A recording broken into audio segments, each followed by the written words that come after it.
তো প্রিয় দর্শক, আপনারা দেখতে পাচ্ছেন আমাদের বোর্ডের যে সংখ্যাগুলো রয়েছে এবং আপনারা বাংলার মধ্যে দেখতে পাচ্ছেন এখানে লেখা আছে 11 থেকে 20 এর মধ্যে সংখ্যা দিয়ে খালি ঘর পূরণ করুন। তাহলে এই যে খালি ঘর আমাদেরকে দিয়েছে এবং মাঝে মাঝে যে ফাঁকা ঘরগুলো রয়েছে সেই ঘরগুলো আমাদেরকে পূরণ করতে হবে এবং কিভাবে করতে হবে সেগুলো আমরা আজকে আলোচনা করব। আপনারা দেখতে থাকুন। তাহলে আমরা এর আগেই জেনেছিলাম যে 11 থেকে 20 পর্যন্ত সংখ্যা আমরা আগেই শিখেছি। 1 থেকে 10 শিখেছি, আবার 11 থেকে 20 পর্যন্ত সংখ্যা শিখেছি।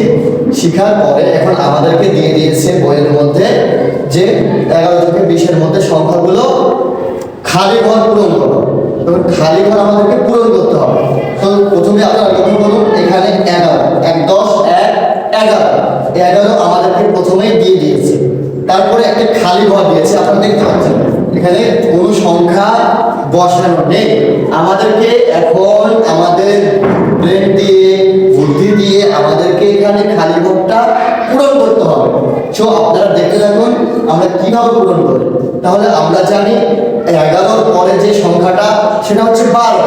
এখানে খালি ঘর রয়েছে, তারপরে এখানে দিয়েছে 13। তাহলে 11 এবং 13 এই দুইটা সংখ্যার মাঝের যে সংখ্যাটা রয়েছে সেই সংখ্যাটা আমাদেরকে এই খালি ঘরের মধ্যে বসাইতে হবে। আচ্ছা, তারপরে এবার দেখতে থাকুন।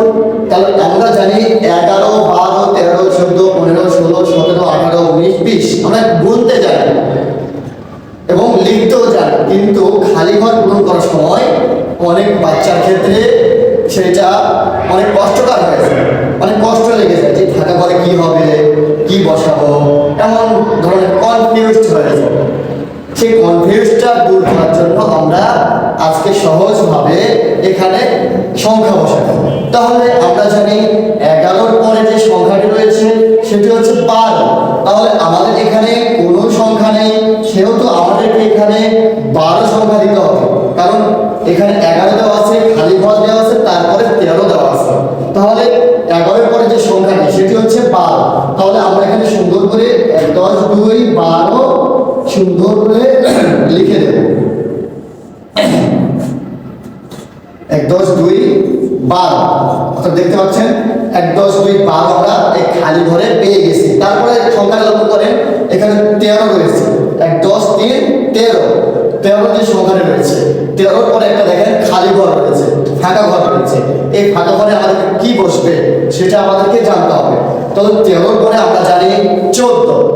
14 পরে এখানে খালি ঘর দেখেন, খালি ঘরের পরে দেখেন একটা সংখ্যা লেখা আছে, সেই সংখ্যাটা হচ্ছে 15। তাহলে খালি ঘরের পরের যে সংখ্যাটা সেই সংখ্যাটার আগের সংখ্যাটা আমাদেরকে লিখতে হবে। তাহলে 13 পরেরটা লিখতে হবে আর 15 আগের সংখ্যা লিখতে হবে। তাহলে আমরা জানি যে 13 পরে 14 এবং 15 আগে হচ্ছে 14। তাহলে আমাদেরকে যেহেতু জানি যে 14 আমরা গুনতেও জানি, লিখতেও জানি, তাহলে 13 হলে আমরা 14 বসায় দেব। 1 10 4 14 1 10 4 14। আমরা দেখেন প্রথম আমাদের ঘরটুকু পূরণ হয়ে গেছে, ঠিক আছে। তারপরে এবার লক্ষ্য করেন 15 পরে এখানে দেখেন প্রথমে আমাদেরকে একটি খালি ঘর দিয়ে দিয়েছে, খালি ঘর, ফাঁকা ঘর। এখানে আমরা এখানে 15 পেয়েছি। এখন 15 পরের সংখ্যাটা কি এবং 17 আগের সংখ্যাটা কি সেটা আমাদেরকে বের করতে হবে। সেহেতু আমরা যেহেতু গুনতে জানি, আগেই বললাম যে আমরা গুনতেও জানি, লিখতেও জানি, অনেক বাচ্চারা লিখতেও পারে, গুনতেও জানে, কিন্তু খালি ঘরে লিখতে হবে সেটা অনেকেই জানে না, হয়তো বা অনেকেই জানে। তারপরেও আমি একটু সহজে বোঝাচ্ছি। 15 পরে যে সংখ্যাটা রয়েছে আমাদের সেই সংখ্যাটা হচ্ছে 16 এবং 17 আগে যে সংখ্যাটা বসবে সেটা হচ্ছে 16। তাহলে 15 পরে 15 16 17 18 আমরা গুনতে জানি। তাহলে 15 পরে আমরা 1 10 6 16 আমরা এখানে বসায় দেব। 1 10